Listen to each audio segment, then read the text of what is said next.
All right, let's talk about two words you've probably heard a million times, maybe even used in the same sentence: production and productivity. They sound similar, right? But what if I told you that mixing them up is a huge mistake a lot of businesses make? Today, we're going to pull back the curtain on the real difference and why getting it right is the secret to smarter, not just bigger, growth. So let's start with a little thought experiment. You've got two car factories. Factory A pumps out 1,000 cars a week. Factory B, on the other hand, makes 800. So which one is doing better? The obvious answer is Factory A. Of course, more is more, right? Well, hang on, because the obvious answer isn't always the smart one.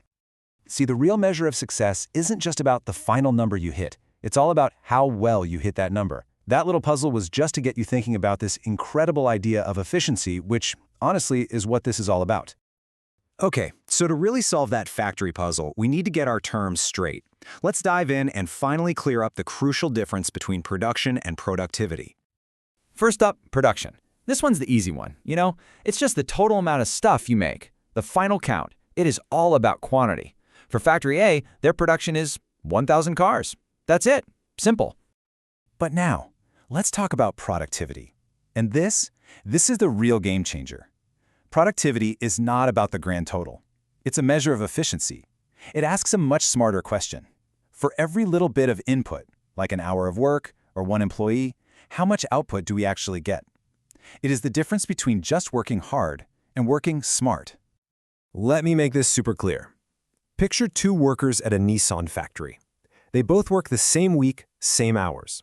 Worker number 1 assembles 10 cars. Worker number 2, they assemble 15. Now their production numbers are 10 and 15, but worker 2 is 50% more productive. They're creating way more value in the exact same amount of time. That's the key. And this leads us to a really fascinating and kind of counterintuitive idea. It is entirely possible for a company's production to go up while its productivity actually goes down. Seriously, think about it. A restaurant wants to serve more people, so they hire 5 brand new waiters who don't know the menu. The total number of meals served, their production, it might go up. But if orders are getting messed up and each waiter is way slower than the old crew, the restaurant's efficiency, its productivity, has just tanked. They're doing more, but doing it worse. So if productivity is the real goal, how in the world do you improve it? Well, that brings us to what I like to call the productivity playbook. Let's walk through 6 key ways any business can supercharge its efficiency. So here they are, the 6 big drivers. Investing in your tools, that's capital. Educating your team, getting people to specialize, motivating them, building better infrastructure, and just having good management. Now, each one of these is a huge topic, but for now, let's just zoom in on 3 that can have a massive, immediate impact. First up, investing in capital. All this means is giving your team better tools to work with. Better tech, better machinery. Just look at the robotics inside an Amazon warehouse.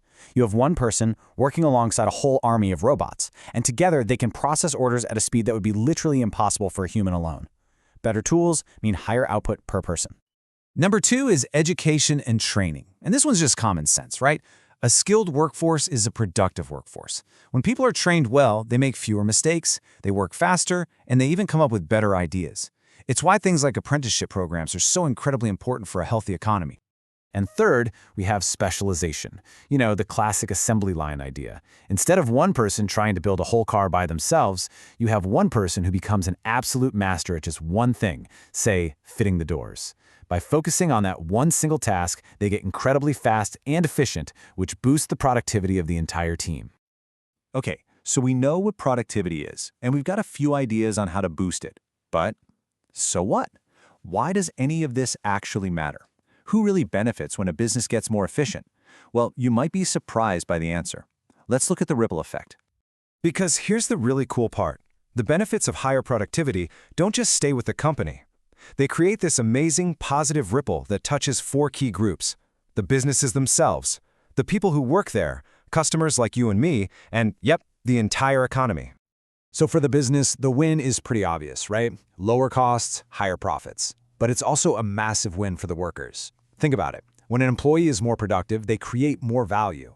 That gives them real leverage to ask for higher wages, and it makes their job way more secure. And those ripples just keep spreading out. For us, the consumers, all that efficiency often translates into lower prices and better products. And when you zoom out even further, for the entire economy, A more productive country is more competitive on the world stage, and that leads to growth and a higher standard of living for everybody. So, after all that, what is the one thing you really absolutely need to walk away with? Let's boil it all down to the bottom line. Here it is, side by side. Production is just about what is made, the total number. Productivity is about how efficiently it's made, how much you get per worker or per hour. You see?